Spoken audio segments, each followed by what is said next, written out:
kids. And then when I left the State Department in January 2005, I said to myself, you ought to get back up to New York City and go see what they're doing at the Powell Center in your name. And I went into the then president's office, Greg Williams, and into his conference room, and he had about a dozen of the Powell Fellows, the youngsters who were in the Powell Center.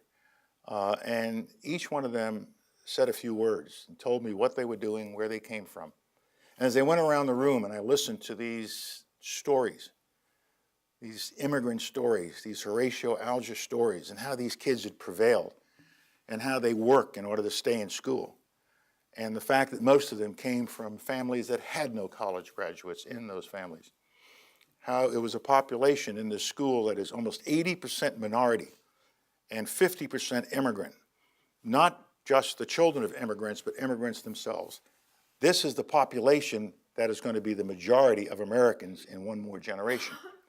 And I heard their stories and listened, and I said, good heavens, this was me 50 years ago. And the college is still turning it out. It's still doing it. It's still taking in the children of the poor. It is still being the Harvard of the Hudson. And I felt that I had to do a lot more to make sure that we did everything we could for this population within New York City. And so I've been totally involved with the Powell Center and with CCNY since I left the Department of State and came back to civilian life. And I am so excited about what we've got going on up at the Powell Center.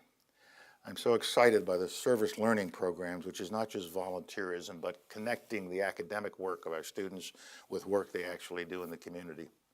I'm excited about the many different directions that we're moving in that you will hear about in a moment or two. And I'm excited that we've got more and more people involved and more people interested in the work of the Powell Center. As John said, it isn't just BRIC we have to worry about. We better worry about what's going on in our country.